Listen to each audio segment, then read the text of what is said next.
Cinema. It is the greatest, most challenging frontier in all of the arts.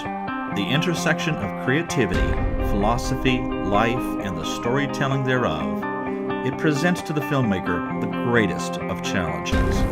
A failure in any of these contexts means a failure in the film. But with the perfect execution of all, you have a timeless masterpiece.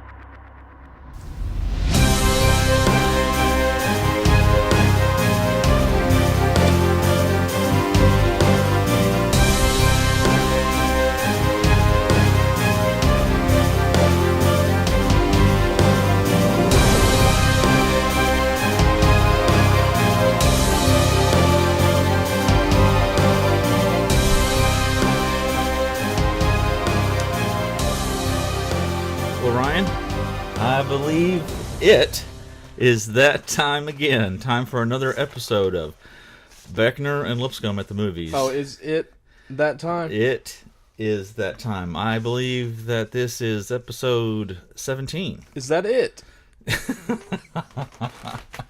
We should have the button where we hit it every time we say it. No, I'm gonna be doing this all night, so it's okay. It will have to be. So this is kind of a serious one for us. At least it's serious for me. We've gotten pretty detailed in some of the films that we've gone over. And I think this is going to be kind of a special edition. We've got a lot of material to cover. This is a very important movie for a lot of people. Mm-hmm. And I think there's a lot in this film. There's a lot of horror films that are so shallow and just, they get their traction from jump scares. But this Don't you dare bring up my boy Eli Roth here. Are you still sore from before? A little salty about that, yeah. It will be okay.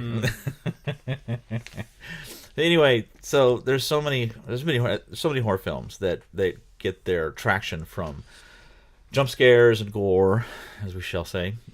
This, however, I think there's a reason why this movie now is the top grossing, unadjusted for inflation, horror movie of all time. I think there's a reason for that. I don't think a film gets to that point without having some depth to it. Oh, no, absolutely not. And we're gonna argue for some depth here.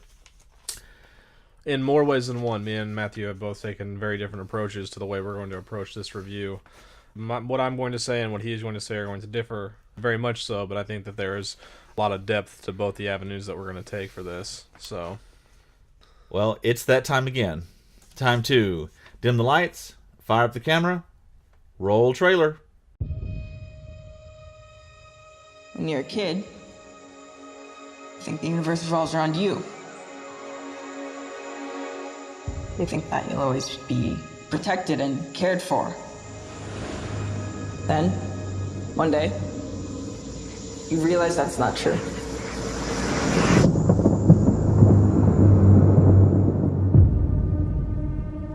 Because when you're alone as a kid, the monsters see you as weaker. You don't even know they're getting closer. Till it's too late.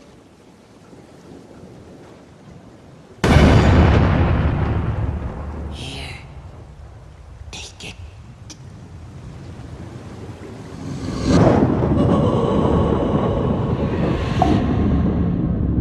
My grandfather thinks this town is cursed. That all the bad things that happen in this town are because of one thing. An evil thing.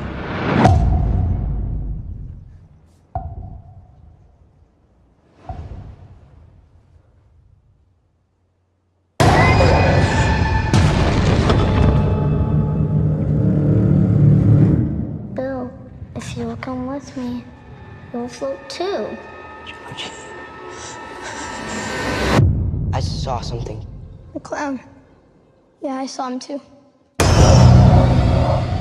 You'll float too. What happens when another Georgie goes missing? You'll float too. Or one of us? You'll float too. Are you just gonna pretend it isn't happening like everyone else in this town? You'll float too. If we stick together, we'll win.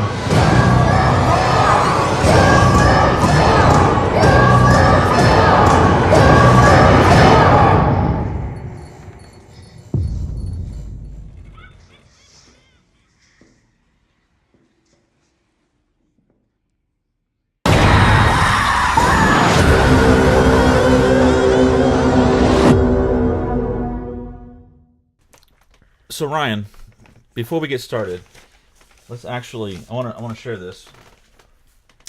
This is my copy here of it, and I think one of the most important parts of this book is actually in the very front part before the story ever begins. It's in the dedication, and Stephen King says this. This book is gratefully dedicated to my children. My mother and my wife taught me how to be a man. My children taught me how to be free. And then he names his kids at 14, Naomi Rachel King, Joseph Hillstrom King at 12, Owen Philip King at 7. Kids, fiction is the truth inside the lie. And the truth of this fiction is simple enough. The magic exists. Now, Ryan, I believe that Stephen King has probably lied to his publisher on more than one occasion. I can imagine his publisher coming in and saying, Mr. King, is that book ready? And he goes, oh, yeah, 2 weeks. And then 3 months later, it finally goes. Right. They finally get a copy of it. He's probably even lied to his wife before. Are you going to do the lawn today, hon? Oh, sure, honey, I'll do the lawn. Hey, man, you want to go get a beer? Yeah. Right. But I don't think he would lie to his kids. So I'm going to say that this statement may be one of the most true things he's ever said. And I want to try to explore what I think the magic might be. Now, King has said that this is his most personal book. And so that's one of his most personal books, yeah. And so I think it is a very interesting question to ask that. And that sort of serves as the crux of what I'd like to talk about, of what I think these truths are, this magic that Stephen King argues to be real. Now, I don't confess to being a huge Stephen King fan. I've honestly read a lot more Dean Koontz, but I have read some Stephen King. One of the things that I've always been fascinated with at least Dean Koontz is that he seems to live in a moral universe. And we've talked about this a lot, where bad is bad, good is good. Stephen King sometimes is more ambiguous with that.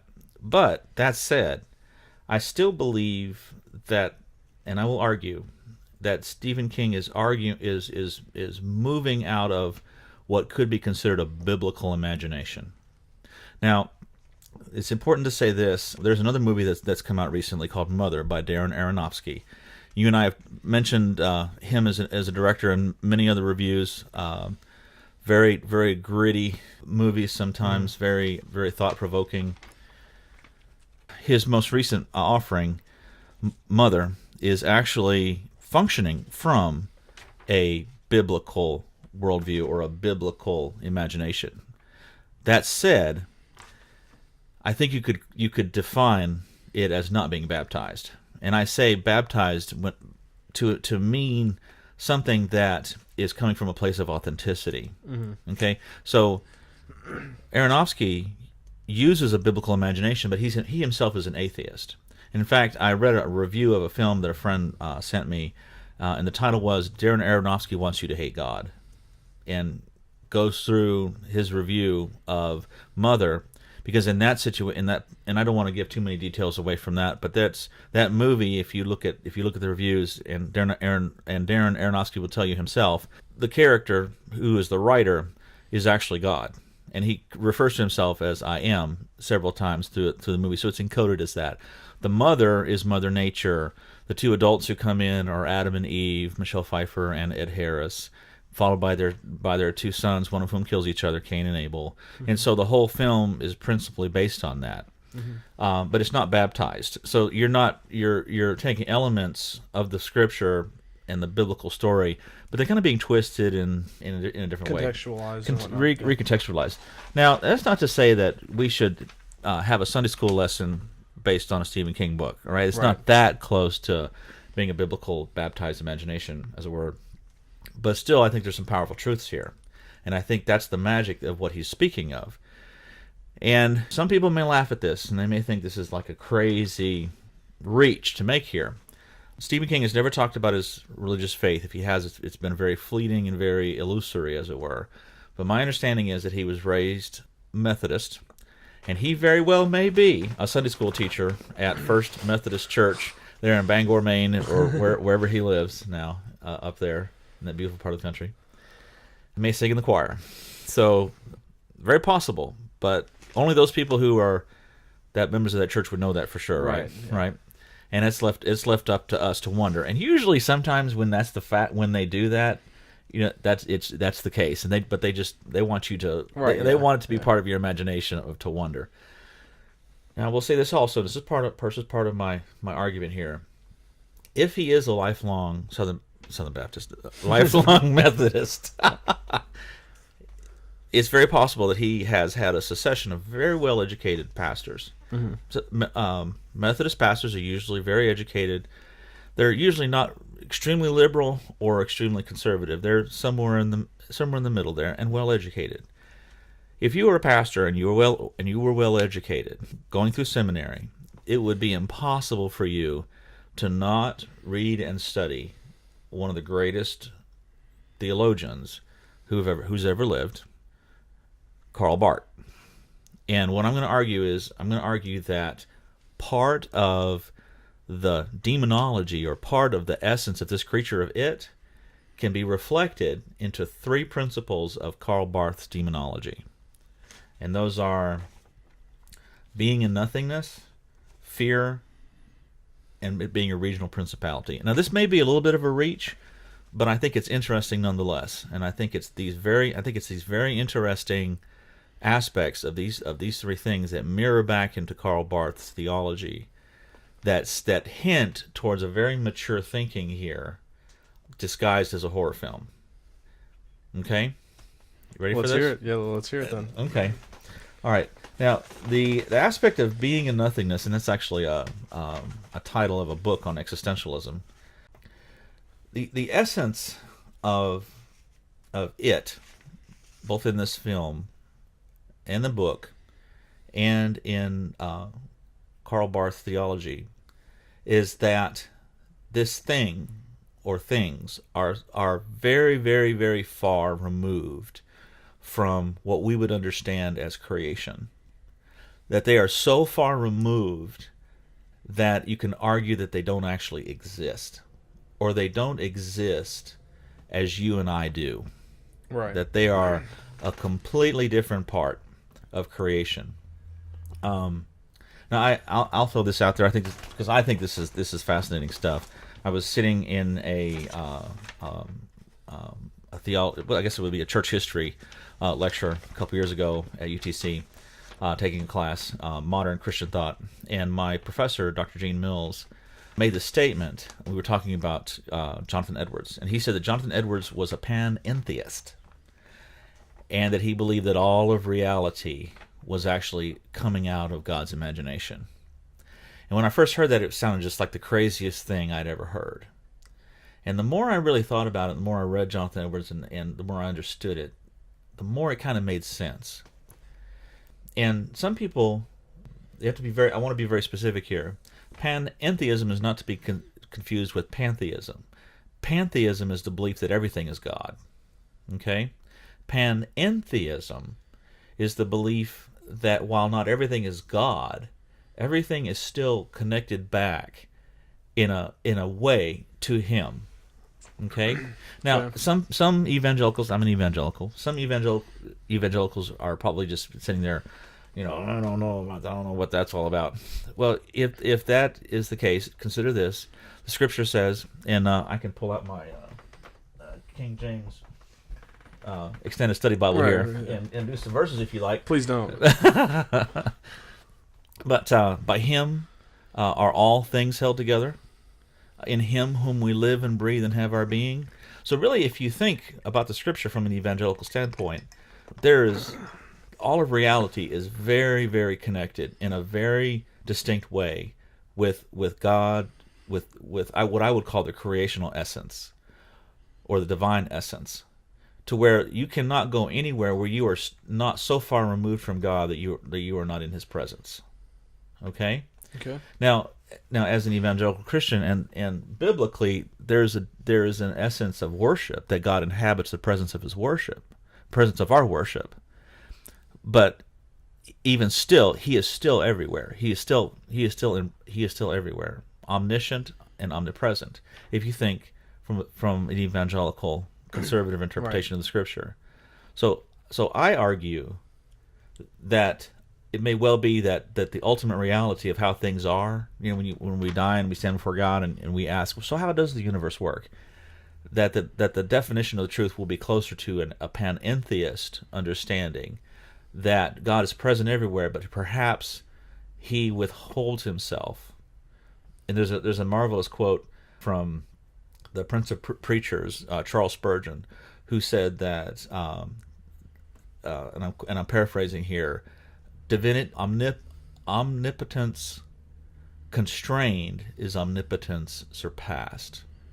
And so I believe that the only way for an all-powerful God to become even more powerful, beyond being all-powerful, is to practice some degree of restraint. And so I basically think that's a way to understand that even though God is still connected with everything, that he constrains himself in a very way, but does not completely remove himself. Right. Okay. Follow you. So you and I and everything around us, if we think in a panentheist understanding, we are still in a very sincere way, we're still connected to the divine essence. Right. It, in this, and in the book, and in Karl Barth's theology, the devil or the demons are so far removed from divine creation that in a very real way they don't even exist. Okay? And Barth does not really spend a whole lot of time talking about these things, because he says to even talk about them in some way empowers them. This is volume 7. I think it's 7. Anyway, this is one volume of 14 of his Church Dogmatics. He was writing it to the day he died. He devotes maybe 20 pages in here to talking about the devil and demons. Okay? But there's actually an entire chapter there, a good portion of that book, on nothingness, what nothingness is. And some liberal theologians have tried to go back and argue that Barth says that demons don't even literally exist. He argues, I believe, from my reading, that they do objectively exist, but they do not objectively exist as you and I exist. Right, yeah. Okay, does that make sense? Uh-huh. So when I read Stephen King's It, and I see this creature that is completely removed from our reality, exists outside of it, I think, I wonder if he listened to a lecture by some pastor who had been reading Barth and talking about and perhaps preached a sermon on biblical demonology and said, you don't need to fear these things because they're not even a part of creation as you and I are. You and I are still connected to the divine, right, in a very real way that perhaps mystics can ponder and scholars can write about, but this thing is completely removed, so far removed that it could be considered to not even exist. To objectively exist, but not exist as you and I do. It's interesting that you bring that connectivity up as well, because there is a lot of connectivity in this. It was not so much as in the newest movie rendition, but in the book itself, there is a lot of issues of connectivity and maintaining the strength of the connectivity through the characters and whatnot. So there might even be a tie with, in that regard as well. Yeah. So. The third thing, and I think this is pretty basic. It's pretty intrinsic to the novel. Is the issue of fear, and this is again what Karl Barth is saying, is that you don't need to fear these things, nor even really think about them. And in this book and in this scene, it is the knowledge of that person having an objective fear of this thing where it draws part of its power. And in the movie, when they cease to fear it becomes afraid of them. Right. And actually shakes in terror. And I think that's a very powerful notion, that the fallen have only fear from others for their own power. And I think that's true for both the demonic and this entity in the book. The other thing, and I say regional principality, is also a very fascinating aspect as well, because in the book you have an area, Derry, and this is actually, and you're going to talk about this in yours, I understand, that Derry actually factors in throughout some of his other books. Plenty of other Stephen King books that actually take place in Derry as well. But Derry is a place where it has set up and holds a stronghold. 1842, in a little Swiss German town called Mutlingen, if I'm saying that right, a fellow by the name of Johann Christoph Blumhardt. He was a huge influence on Barth, again, the guy we were just talking about. He actually had a servant girl whose name was Gottlieben Dietus. She actually, according to the story, became demonized, and they underwent an exorcism of this little girl, and it was a long process. And Was finally, this in Derry? well, I think Derry Well, no, could no, be no, a it was just- could be like a Mutlingen, Mutlingen. But when that little girl was when the demon was cast out in this story, its last words were, "Jesus is victor." And if you understand Barth's theology, it's all about that. I mean, that is so central to everything he thought. This is a book, the front cover of it, Jesus is Victor, The Significance of the Blumhardts in the Theology of Karl Barth. This is put out by Princeton. This is no flaky book by some weirdo. Right. This is solid stuff. He was supremely influenced by the Blumhardts and that notion of the last words of that demon, Jesus is Victor. And then the awakening, which is the story of the struggle, the awakening, one man's struggle against the darkness. When that demon was cast out, according to this story, when it was cast out, it was very much like the scene in The Headless Horseman, when the Headless Horseman is finally killed. The whole film is so gray and shadowy, and suddenly there's color. Like the first time you see color in that film is near the end when it's done. So the story goes that when that demon was cast out, marriages all through the valley were restored. People who'd been fighting, they fell back in love again. Crops that had been failing came back in bountiful. The weather cleared up. I mean, just everything changed in this story when that regional principality was broken. Now, do I believe that every city has some demon hidden somewhere? I tend not to be a demon chaser. Right. All right. Some people who would listen to me say this would say, "Oh, he's running around saying, oh, there's a demon behind everything." I don't think so. But that said, I think you could open up 100 doors and it might be behind the 101st. You know what I'm saying? Right. Yeah. So it's these entities potentially are very powerful, but they are not everywhere, nor are they omnipotent, nor are they omniscient. They are fallen, and they're very far removed. And so, very possible you could be a pastor and go your whole life and never see one, or really actually encounter something authentically like that. But then at the same time, you might not even be a pastor. You might just be a common person and come across something like that. So at least if the magic is real, if that's the magic that Stephen King is referring to, these things are real, and perhaps grounded in slightly, perhaps, or baptized, as one might say, in an understanding of at least this Christian theologian, which I would argue that King has probably been exposed to. Some other points to make really quick. I do think it's very interesting that this exorcism, as it were, is done by these kids. Sometimes if you were somewhere and you saw a person, and let's just say for the sake of argument, How do you see this as an exorcism? First of all, let me ask you that. well, I'm going to get there. Okay. So, just for the sake of argument, if you were somewhere and you saw a person, and just for the sake of argument, they were authentically demonized, right? What would you do? You'd go find an exorcist. You would go find the person who's highly trained to deal with Right. this. Yeah. All right. Now, I'm not saying that you should just go off and tackle this yourself if you were in this situation. And this is certainly not a podcast on healing and deliverance. Right. Okay, and how to cast out Contrary to popular belief, demons. It's in the footnotes.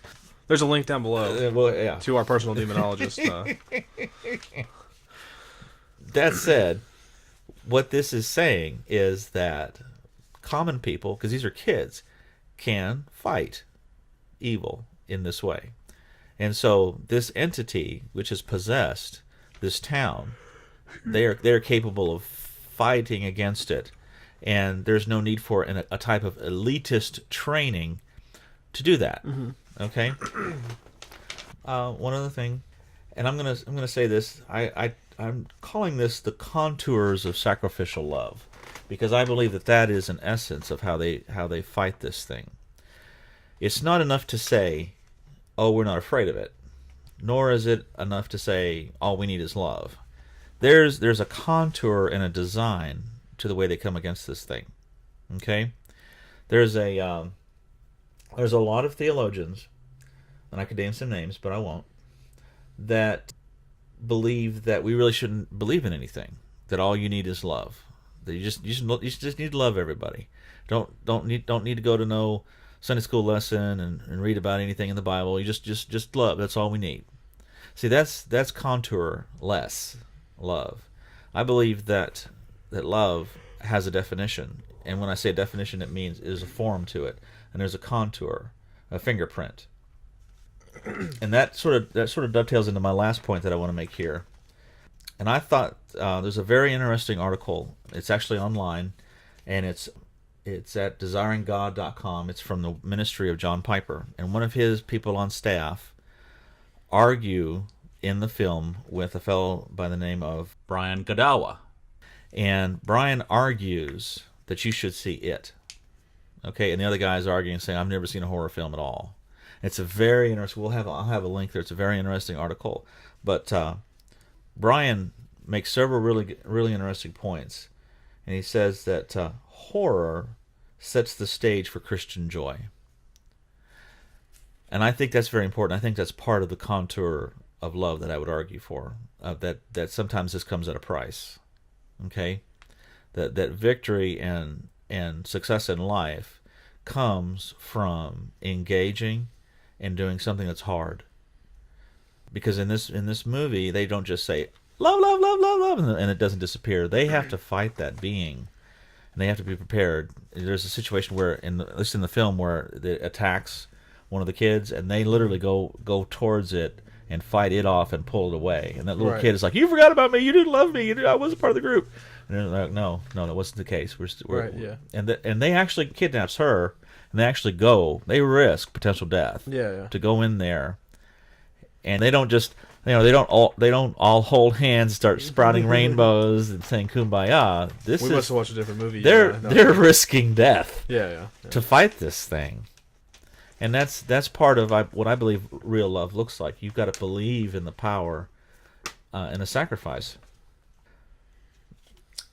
I would also argue, as Brian does as well, that the monster may very well be a metaphor for fear in our postmodern society.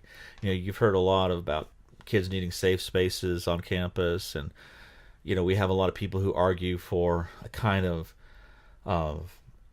radical relativism where there is no truth, there is no good, there's no bad. It's just everything is relative.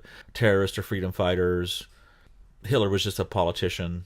Who was misunderstood, who didn't like Jews. I actually, with my own eyes and ears, watched a student in front of me in a class wake up, as it were. I don't remember what it was that the teacher said, but she says, "I understand now. I get it." And she was talking about this relativism, and she said, "If Adolf Hitler walked in the door, I would kiss him on the lips." And I thought, wow. We can no longer call heinous evil. We can't call it evil. Right, yeah. It's just a misunderstood alien. I would argue that when you run away from fear, you empower it to be stronger and to pursue you faster. And I think that what King is arguing in here is that evil, whether it's demonic, is real. And it takes a kind of contoured love, a sacrificial love, to fight it. And it is something that is removed from the creation that you and I exist in. It is something alien and far away from the really the intrinsic goodness of reality and a gracious God that is in the process, I believe, of being redeemed. But nonetheless, evil exists, and you have to fight it potentially to the death, and it's going to take sacrifice to do that. And I think that's bit of a magic. It might be a little stretching, but I think it's at least it would be worth sitting down with King and going through this list and saying, all right, is this the case how here? much of this, dear sir, kind sir, is off target? Mr. King, yeah. Mr. King. I think it's interesting to see the connections that you're making there to Karl Barth.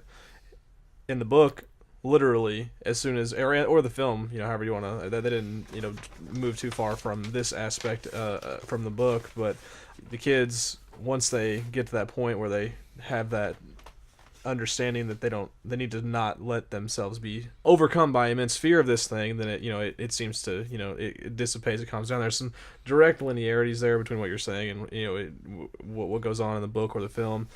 I think that there's some really good points there. It's an interesting approach to it. I think, like you said, it would be interesting to sit down with Stephen King himself and kind of discuss this, and say, hey, what's going on here? Are we onto something here? Yeah. Are we onto something here? Yeah. Of course, he would just, probably give us some brush off like he does about anytime anyone asks him about religion. But he would write another book that took that question and asked it, and then left more questions. Yeah, exactly. Yeah, which would be very fitting for Mr. King. So, I myself am going to take a totally different route with what I want to discuss this film today. Where Matthew did a very metaphorical outlook on the film and the book itself.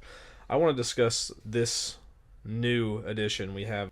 What I want to look at is the approach that was taken to this film, why this film turned out the way that it did. There's a lot of things that I was looking for walking into this film, and I want to talk about those things before I necessarily start snowballing into my major points here.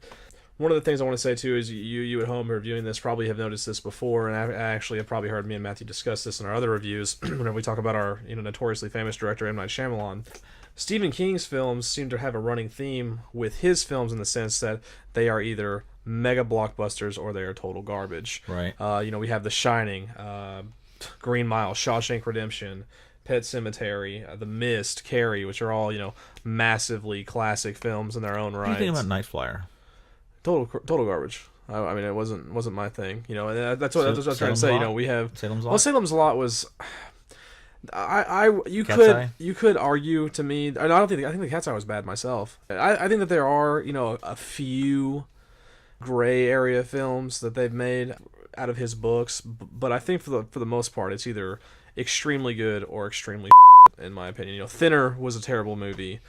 Secret Window with Johnny Depp was a terrible movie. You'd be surprised how many people don't know that Shawshank Redemption is based on a Stephen King short story. Well, yeah, I mean that's true too. Rita probably. Hayworth and the Shawshank Redemption. Yeah, Rita Hayworth and Shawshank Redemption, a novella, if you will. But yeah, and so it was interesting to me to see how this is going to play out. I mean, I saw the original It during a time that technology had surpassed what it was back then. I didn't think it held that well. I wasn't a big fan of the It film, the original. That was just my own personal take. I watched the movie. Tim Curry totally stole that, though. I mean, that movie would not even be known by anybody if it wasn't for. Oh Tim yeah, I Curry's wouldn't performance. discredit. Yeah, he was extremely good as Great Pennywise the example Clown. of one actor carrying a whole entire carrying film. an entire film. Yeah, exactly. And I mean, and from what I understand too, that was a made-for-TV movie. You know what I mean? That was that. I have to say, I've seen other. There have been plenty of made-for-TV movies done with his stuff. Bag of Bones. No, not Bag of Bones. I'm sorry. Maybe it was Bag of Bones. No, what I'm thinking of. There was a Pierce Brosnan remake recently of something. It was actually on Netflix. It was based on one of Stephen King's books there, but it was terrible. Storm of the Century, terrible. You have all these, these TV films that are made out of his stuff. The Stand is another one, and they all just turn out to be, pretty ridiculous. And I'm surprised that granted, not to take away from Tim Curry's performance, but I'm surprised that it sort of had the following that it did. I sort of questioned at times for myself as to whether or not that following was because this movie was about a clown as opposed to everything else that's going on in this story. And that's my own personal take, because I'll say it again. I did not think the first film was that good, and that's just that may have been because I watched it whenever technology was almost to 2000 point at that time, and this movie was made in 86 whatever, or late 80s. I don't know if 86 is exactly the right date, but didn't do it for me. Another reason I wanted to see this was because this obviously is a horror remake. This has been a running thing that continues to go on. The more and more this happens, it seems like people are getting less and less interested in seeing horror films. We had the CGI Freddy Krueger in The Last Nightmare on Elm Street, which is just absolutely ridiculous. We have Friday the 13th, 476. Just that's I was hoping that this would take a new direction, a new light, and a new pathway for Right. future things like this. And I think that it did. I'll get to those points later on as to why I think that it did that.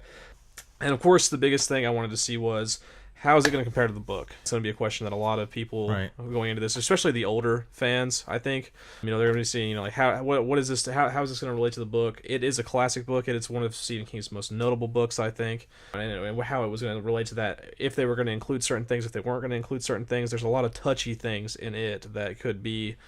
This was a super dangerous film for somebody to try to be making, and I was really interested in seeing how they tried to do it. That was more or less my point of saying all those things, is that this was a gamble, in my opinion, that was either going to be a massive payoff or a disaster, like a throw this guy out, never let him direct anything again, because there's a lot of very fine things to deal with in this book. And I will say on that note that I think this is one of those films that choosing the actor, the screen test, choosing the right actor makes all the difference in this film.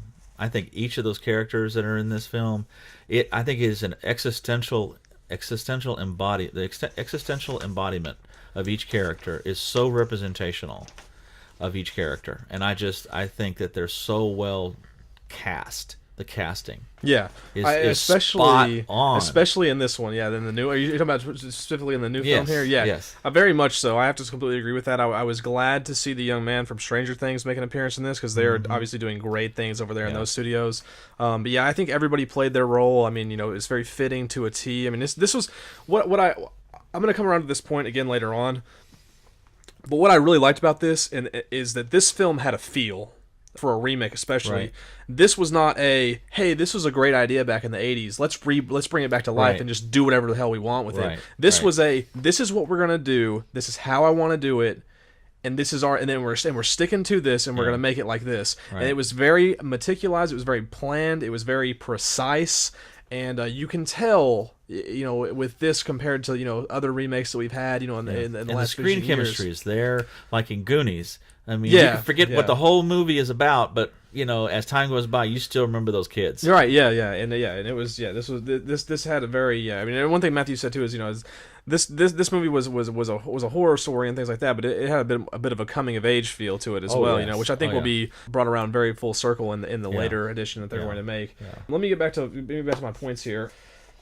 So one thing I did notice, obviously, people who are diehard fans of the old one, people who are diehard fans of the book are going to notice there was several differences between the previous movie, and the book, obviously. But he approved of this translation. Right, and why I think that is because I think that there's a reason that they did it like this, and that's what I'm going to get to in the end of what I'm going to say here. I think that there is a reason that they did these things like this, that a lot of people whenever they watch this, like, oh, this isn't the same, Right. But I think there's a reason to it, and I'm going to get to that in just a few minutes, but I'm going to address some of these points just for people that who are watching this that hypothetically haven't seen the movie yet and are interested to find out what these things are. One thing is a time frame. In the book, it takes place in the 50s. I think it was. I had the actual exact days written down. 1957, and as adults, it takes place in the 80s. Whereas this is taking place in the 80s now, as kids. And one thing that was kind of interesting that I was actually having this conversation with somebody. They're like, "How did you know it was supposed to be the 80s in this point? Or how did you know that this remake was taking place in the 80s? Because it never really addresses that." The only reason I knew that is because whenever they were in the town, they walked by the cinema, and Lethal Weapon 2 was one of the movies that was playing at the cinema that was there in the theaters. And I thought that was pretty interesting, in that regard. And it kind of does have an 80s feel to it, Yeah. But that was one thing I thought was pretty cool. Is I noticed that. Time. Yeah, and I noticed that whenever it was on the screen on the whatever they call those things that shows. Marquee. Yeah, marquee. Yeah, sure as we see the entire story of the children linearly, without any jumps to the future in this edition, and I assume that the adult will be the same. Right. It will be just the adult aspect of the book, which is that is a pretty bold thing to do, in my opinion. As a director or the screenplay writer for this aspect, and I would have argued an extremely dangerous thing to present to Stephen King himself too. Whenever you're trying to get the rights to redo this or whatever, so, like I said, it was a gamble, and I think it really paid off. And I'll kind of talk about why I think that paid off in a bit here as well. A couple other things that were different. Matthew, I'm surprised didn't harp on this. Matthew may not have as much background about it as I do necessarily. This film was ultra minimal. compared to what it could have been. And I really liked that. I thought it carried well with what they were trying to do with this film. In the book, there is brutal rape. Well, I guess rape's the only way to say it, between the father of Nancy and him. I mean, it's very in depth, very graphic, very non-minimal whatsoever, not sugar-coated in any sort of a sense. Right. And there was not even a remote.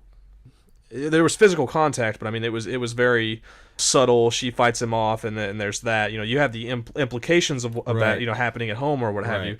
But there was no scenes, and that was, remember I'm saying that, there was gambles they're taking here and stuff like that.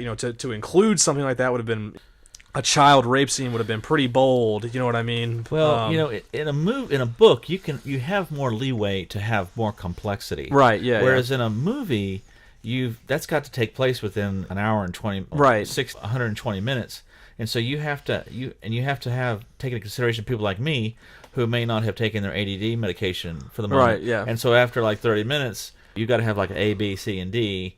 Or you're going to get really confused. Right, yeah. And so there has to be kind of a linearity, and especially we talked about this before in our previous review with Wind River, that the rape scene in that film is so crucial that you find out that's why this girl ran for her life and wound up dying Right, yeah. in the middle of wilderness, because so the horror of that scene was necessary for the contiguous deployment, if I should say, of the progression of that Right. of that plot. Whereas in this film, I think it would have taken away from what they're away. doing. It would have become a very strong Focal point, yeah. for the imagination of the Right. of the movie reviewer. Now, also on that same note, in the book, I want to bring up this point to kind of tie to what you were saying earlier about connectivity. Whenever they do defeat It Is Children in the book, they are having a hard time exiting the sewers, and there is an effect that is taking place on them. The Losers Club is that they are getting less and less connected to each other after defeating it. And as they're trying to exit this sewer, they come to the realization that they need to do something to keep themselves connected, to keep themselves together. And what they do in this, and I have no other way to sugarcoat this, is a child's orgy, basically. Nancy becomes this motherly figure to all of them, and all of the boys in the group lose their virginity to Nancy upon leaving the sewers. Which is interesting to tie into what you were discussing earlier, which I'm not sure that you had that background on that. I think that I had read that. I read this when I was in high school, and I remember that scene. I don't remember the details of it, and you wonder why put that in there. Like, what was? I'm sure perhaps there's like a deeper. Is that part of the horror and the discontinuity of the whole story? Would he, if he rewrote it today, would he still put that in there? Right, I guess yeah. is a question for him. Or maybe there's, maybe we're not even looking, maybe we're looking at this the glass half full, you know what I mean? Like, maybe Yeah. there is some blatantly, maybe like you said, it could be the discontinuity of everything, almost the randomness of the book itself, Right. the chaos, that the book is. There's a lot of reasons that he could have put it in there. I'm not going to question his intention in putting it in there at this point, because we could be sitting here all damn day trying to discuss that. But that is something that is in there. That is something that this film decided to stray away from as well. You have just this fluffy, they defeat it, they get out of the sewer, they're sitting there getting ready to do the blood oath. Now, you know how in the film, each of them are terrorized by their own fears. Right. Was in the book? I'm trying to remember. Is she referred to as being a whore in? Is that the fear that's used against her in the book? Is that? Yeah. So I wonder if that was her overcoming that fear. Maybe. That could be. Yeah. I wonder if that was at least his logic of that. I don't know. Could be. It's kind of a stretch. Like but I said, we could be sitting here all day. We Yeah. could be sitting here all day discussing that. But if there was one part that wasn't needed, my Puritan conscience says strike that, Mr. King. Other than that, those are some of the bigger things that I noticed that I thought that would be pretty big issues for people. Yeah. Except for one thing I'm going to bring up here in just a minute. But there's other minimal changes that I made note of. Mike, the African American character that we have, parents did not die in a fire in the book. His father died of cancer. Ben is the history buff in the book. Mike is not.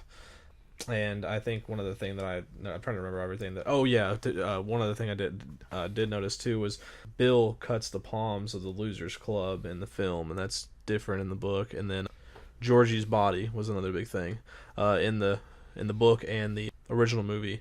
His body is found by the neighbors, dismantled, whereas in this reimagination, he is still down there in the sewers. Dismembered. Yeah, dismembered down there in the sewers. One other thing I wanted to bring up too that I think is pretty important that a lot of people have talked about, I've seen on Reddit and other things online, is where is this giant turtle that is God in it? Yeah. Very popular question right now. And I want to talk about that pretty in depth here. This is something I want to pretty much take the bulk of my time on. For those of you, do you think he's like an Aslan? No, I don't. Well, it could be potentially, but I think it's something a little bit more simpler than that. Okay. I like Matthew. I'm not a massive Stephen King fan. I probably have read more Stephen King books than Matthew has, though, and I have a little bit of a understanding that there is a grand scheme. Like a macroverse? Well, yeah, it's referred to by people that have read the Dark Tower series as a macroverse. It is a fictional universe that Stephen King has created, and it appears, never been directly implied, but it appears that his stories seem to take place within this atmosphere. Our universe that we see as our human or mainstream universe is what I'm going to refer to it in this review, that where we see it, where we see things happen on Earth, it's just a small part of this massive universe. Okay, now in the book, people who have just read it and not read other things by Stephen King, we just have this image of this giant turtle. His name is Maturin, presents himself to Bill and tells him that he knows where it is from, what it is, and how to defeat it. And in the book we get this ritual of Chud is what it's called. He teaches this to Bill. Bill uses this to kill Pennywise, or to defeat him as kids. He tries to use it again as adults. Doesn't work out because Maturin has died. It tells him that in the story. Well, we get the Dark Tower series comes out. So for a while there, whenever it has been out or whatever, people are like, okay, well this is obviously some sort of Aslan, or this is a god figure, what have you. Right. Well, actually, Stephen King said, plot twist. In the Dark series, we see this character again, and he is one of the 12 guardians that hold the beams of the Dark Tower. And he is just this. I mean, they're more or less are somewhat of what we would imagine as Nordic gods, if you will, for his fictional universe or whatever. But the concept is that this giant turtle had a stomach ache, threw up, and what he has thrown up is our universe. And we hear this, we hear, not, this isn't literally directly said in the Dark Tower, but it's implied and it's taken away from that, and that's more or less like Stephen King's way of connecting these things. Right. And we see that through other works too. That's one thing I was going to say is, if you are a hardcore fan of Stephen King, you have no choice but to notice these things because he includes them in so many different books. The book Dreamcatcher also takes place in Derry, which is the same town that it takes place. Misery, our main character in Misery, the author, is a kid that is talked about in the book of It, who's from the same town of Derry. And there's all these weird, in the dark half there is spray painted in graffiti on a standpipe, Pennywise is alive. There's all sorts of connectivity and different things in various Stephen King books that I hope one day before he passes away that there's this massive, this is what I was doing, or something like that. It'd be really cool and really interesting. But I think the Dark Tower, unfortunately, might be his way of doing that. So he may have already done that, because you have a lot of connectivity within the Dark Towers. But so that, for those people who are not, of course, Stephen King fans, or have not looked into that themselves, that is why that giant turtle is in there. He is a part of a bigger story that happens to be within part of it. And that's where he comes from. And I didn't know that. Whenever I was younger, I didn't understand that, and I always thought, what was the point of that? It's just a giant turtle, which of course, as you said, it ties to the discontinuity of everything, the randomness, the mass chaos that, goes on within it. But it was actually some silver lining to that, which I thought was pretty interesting as well. And, a little bit informative for the people that, didn't or don't have that background about Stephen King, that there might hypothetically he's a great author, but he might even be a better one if this was all a giant. Maybe there's one day, he puts out one work that ties it all together, right? And then you just have the Stephen King box set of. But he's probably going to pass away, right? Yeah, before that happens, and we'll all be like, "What?" But I'm did just that saying, mean? we might, instead of it being like Lost, we might have this connectivity where or you he'll have put it in a vault, like the Coca-Cola secret exactly, ingredient that you can go look at, but you can't see. Yeah. Yeah. So my point in saying that though is, or my overall point that I want to get to is, this film had an idea. Like I said, they said, this is what we want to do. This is how we're going to do it.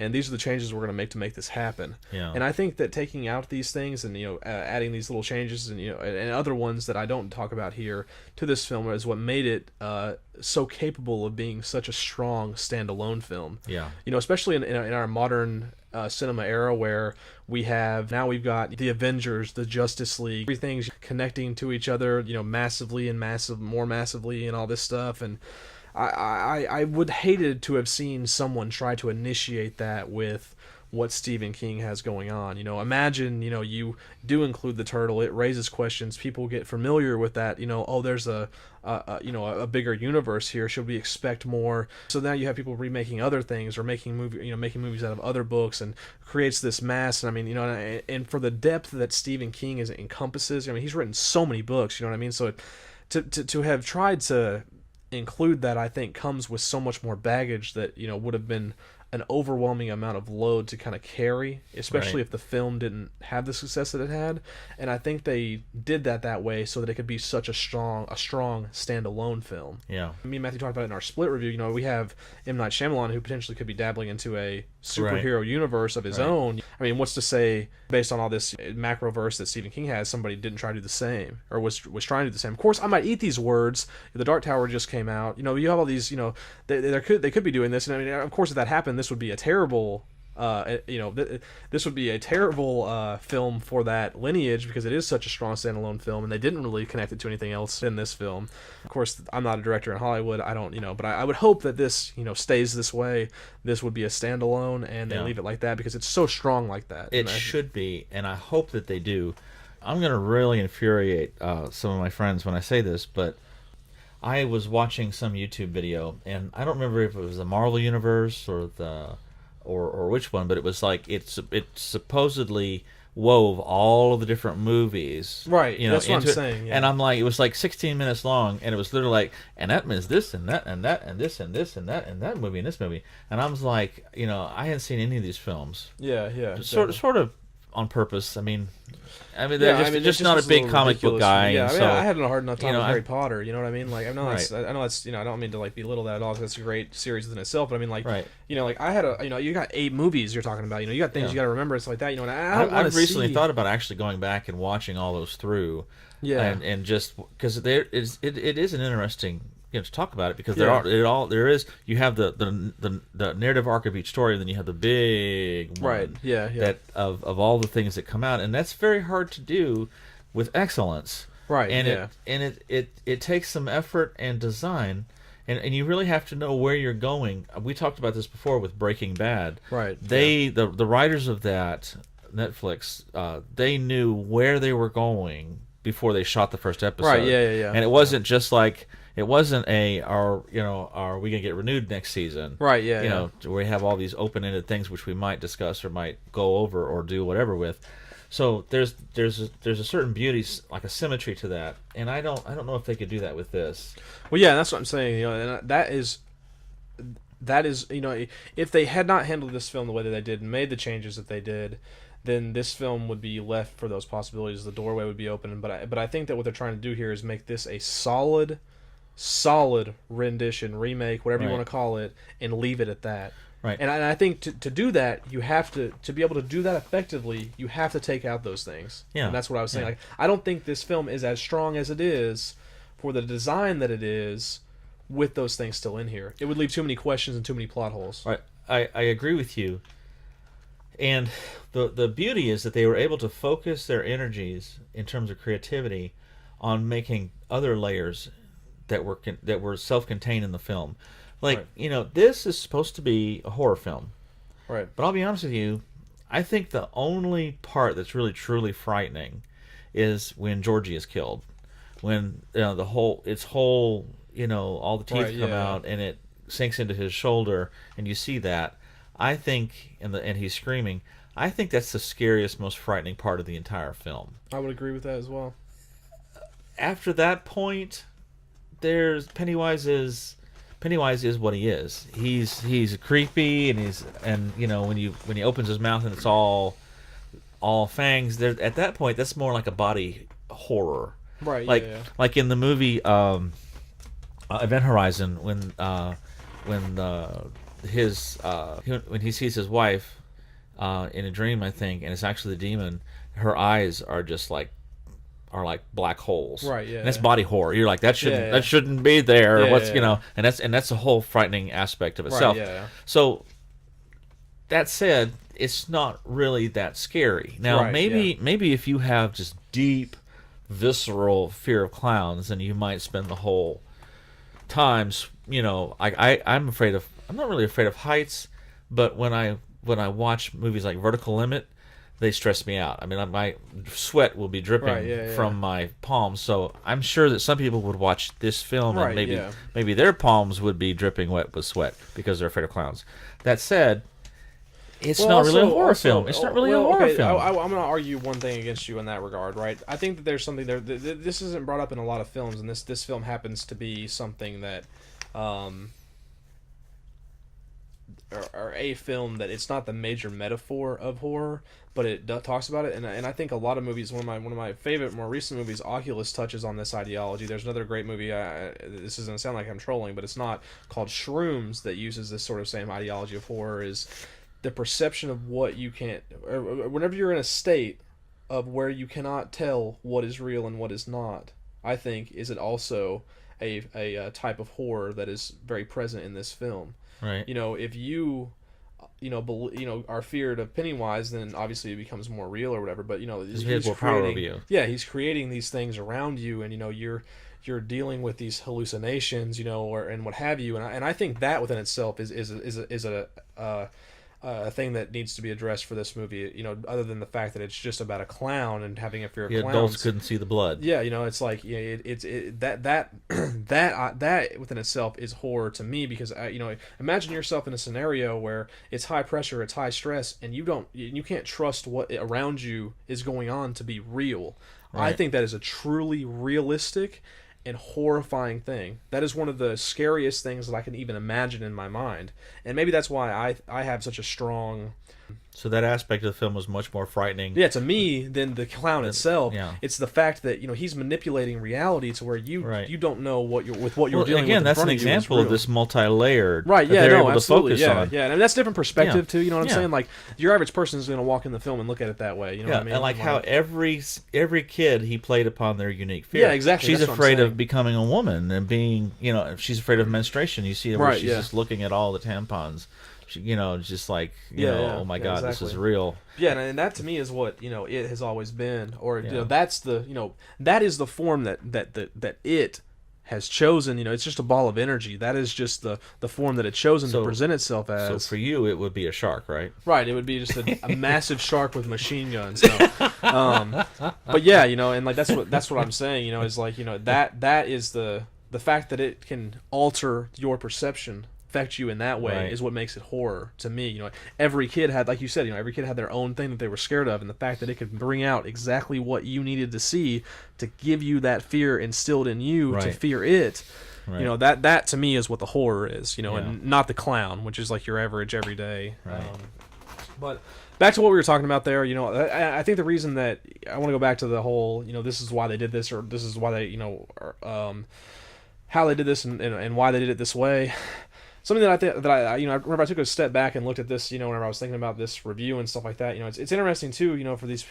Another reason they could have been doing this too is, you have a different market than you would have had in 1986. You have this generation of 18-year-olds, 19-year-olds now would probably never even remotely have seen the film, or never even came close to reading the book. All they know is that it was this movie about clowns. Let's just go see it, because it's about clowns or whatever. And it's a more simple version. This is a more simple version than the book. The remake is a lot simpler, but I think that it did enough for both ends of the spectrum.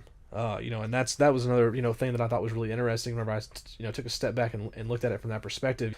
People might sit there, people who are like diehard fans of the old ones are saying like, oh, why didn't they do this? Why didn't they do this or whatever? It's like we're in a different time now. This is different marketplace, different group of people you're marketing this film to, different group of people that are going to be watching this film. For me, sort of the middle ground between those two, age groups there, but I think it had enough to satisfy the old fans, and I think it had enough to gain new fans. Yeah, and that's why I think there's so many different things we could talk about this film, but I think that the way they did this was absolutely perfect in terms of how they made this film and the changes that they made. People can sit there all day long and argue with me about how the old one's better or how this one's better and whatnot, but like what they did to make this relevant in 2017 is exactly what I think any sort of remake needs to be.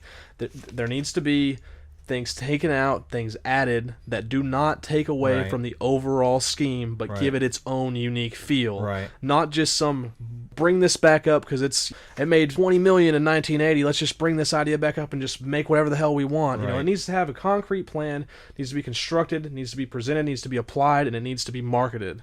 And this film did all that, Exactly. and I cannot, I can't harp that enough. I love what they've done here. I hope that everything from this point forward uses this film as its example of what a remake needs to have in it to be relevant in 2017. Because there's been a lot of disappointment out there, but this did not. So yeah, I mean, I think that's why this film has done so well. Yeah, Budget was $35 million. Box office at right as we speak, $573.8 million. Yeah, half and a absolutely, $1 billion, and it's still rolling. deserving. Absolutely deserving. And it's still rolling. 7.9 out of 10 on IMDb. Metacritic 70. Rotten Tomatoes 85. Cinema score B+. Yeah, they took. It's not a perfect film, but I mean, it's not a perfect film. I agree with that. But it may be a perfect horror film or close to it as it can get. The irony is that a lot of people went to see this film and they were expecting a horror film.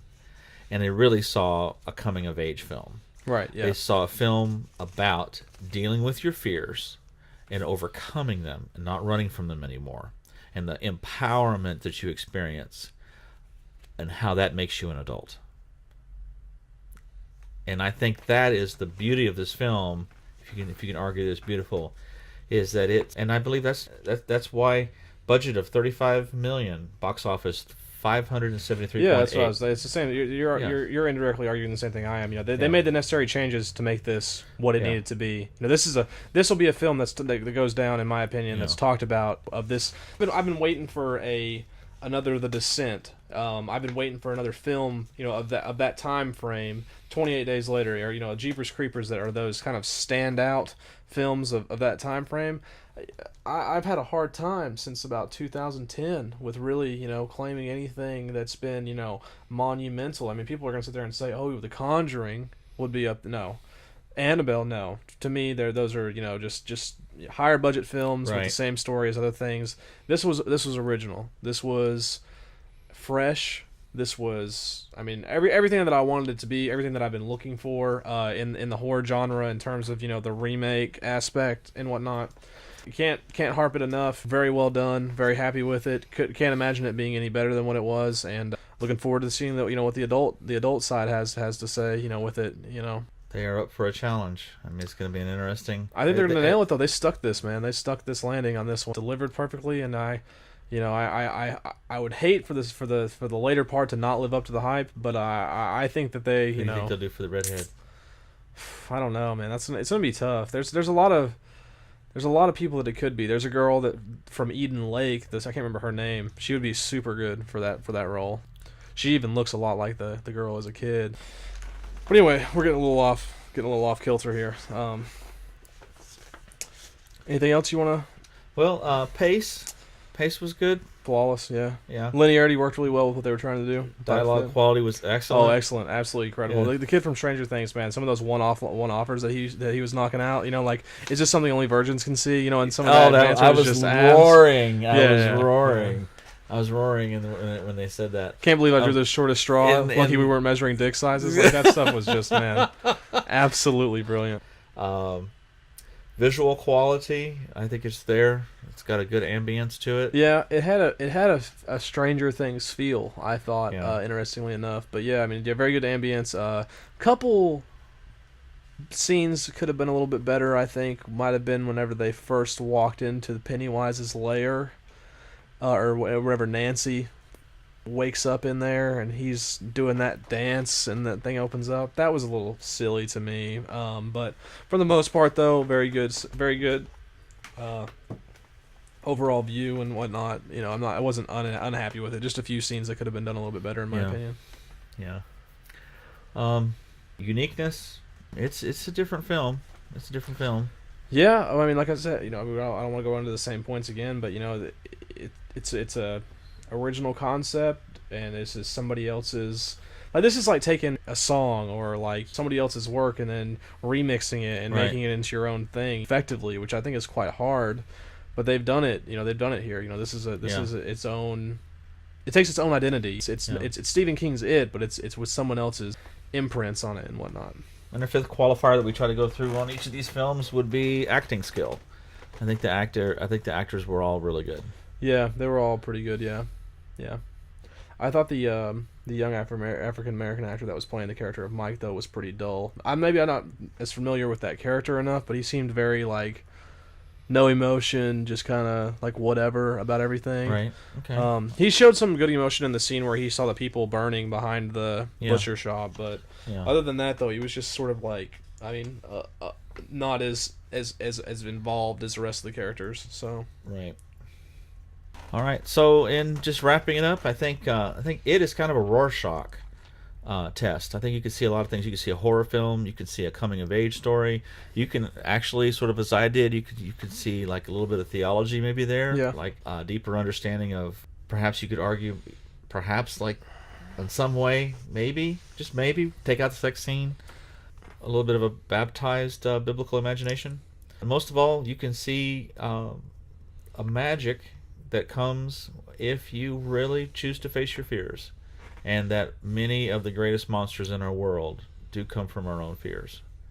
And if we could overcome that, we might be able to get rid of war, and which is a monster itself, right? But as long as people are afraid, we'll have to be fighting that monster itself. So how many stars would you give it, Matthew? 8 out of 10. I would give it 9. think? This is probably my first 9. Yeah. I think this is my first film 8 or above here, but yeah, definitely well worth it, definitely deserving. I know, I think I may have given it Get Out a 9, maybe 2. Get out. If not, oh my god. Get out of your own house. Get out of your own house, Matthew. That caught you by surprise. Yeah. Jesus. I don't think we can work together anymore. That's true. So.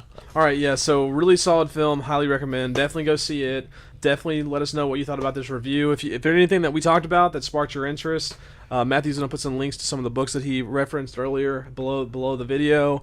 Definitely check out Karl Barth if any of the theology Matthew talked about interests you, and if what I said, about the Macroverse sparked any interest in you, and that's something that you'd like to research yourself, I definitely suggest the Dark Tower series. That's going to be the bulk of where you're going to get all your information and as to where stuff ties to other books. So yeah, we hope that you enjoyed this movie review. We have 16 others, and we have more in the hopper, and so we're excited about it. We enjoy the feedback that we're getting.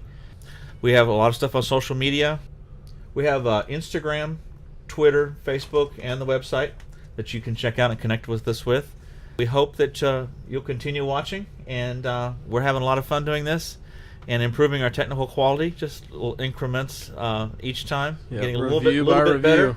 I think the number of uhs and ands has gone down a little bit since our button therapy. Some of you, which still needs to be uploaded. So anyway, we do appreciate you, and thank you so much for joining us. Have a great day.